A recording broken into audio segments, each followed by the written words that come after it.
دنیا کی سیاست میں بڑی تبدیلیاں اچانک نہیں آتی بلکہ ابتدا میں سرگوشیوں کی صورت میں ظاہر ہوتی ہیں۔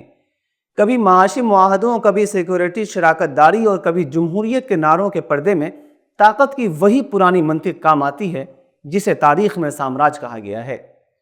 بر صغیر کی تاریخ اس حقیقت کی واضح مثال ہے۔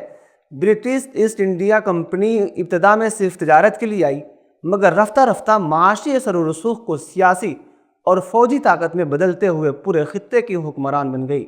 بیٹل آف پلیسی سے لے کر انڈین ریبیلین آف 1857 تک کا یہ سفر بتاتا ہے کہ معاشی تعلقات اگر سیاسی بصیرت سے خالی ہوں تو وہ غلامی کی بنیاد بھی بن سکتی ہیں۔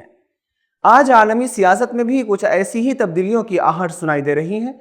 حال ہی میں مونک سیکورٹی کانفرنس میں امریکی وزیر خارجہ مارکو روبیو نے مغرب کی جانب سے گلوبل ساؤتھ میں معاشی اثر بڑھانے کی ضرورت پر زور دیا۔ بظاہر یہ سفارتی بیان ہے، مگر اس سے یہ تاثر بھی ملتا ہے کہ عالمی طاقتیں معاشی روابط کو سیاسی برتروں میں تبدیل کرنے کی کوشش کر سکتی ہیں۔ ایسے وقت میں بھارت ایک اہم موڑ پر کھڑا ہے۔ آزادی کے بعد اس کی خارجہ پالیسی کا بنیادی اصول غیر جانبداری تھا، جس نے اسے مختلف عالمی طاقتوں کے ساتھ متوازن تعلقات رکھنے کا موقع دیا۔ اسی حکمت عملی کے باعث بھارت روس، ایران اور مغربی ممالک کے ساتھ بیک وقت تعاون کر سکا، لیکن حالیہ برسوں میں اس توازن میں کمی محسوس کی جا رہی ہے۔ مغربی ممالک کے ساتھ بڑھتی قربت اور بعض روایتی شراکت داروں سے فاصلہ ماہرین کو یہ سوچنے پر مجبور کر رہا ہے کہ آیا بھارت اپنی پرانی خارجہ حکمت عملی سے دور ہو رہا ہے۔ خاص طور پر ایران کے ساتھ تعلقات میں تبدیلی نمایاں ہے۔ صدیوں پر محیط تہذیبی اور تجارتی روابط کے باوجود حالیہ سیاسی رجحانات نے اس تعلق کو متاثر کیا ہے۔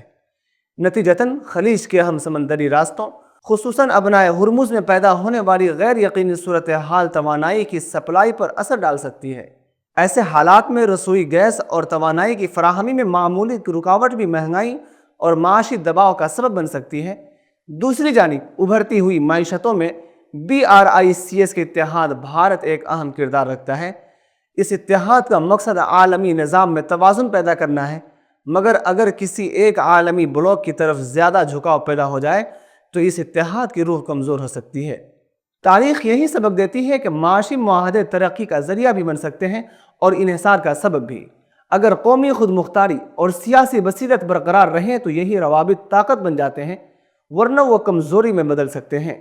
آج بھارت کے سامنے اصل سوال یہی ہے کہ کیا وہ اپنی روایتی متوازن پالیسی کو برقرار رکھتے ہوئے عالمی سیاست میں آزاد کردار ادا کرے گا یا بڑی طاقتوں کے کھیل میں ایک مہرہ بن کر رہ جائے گا۔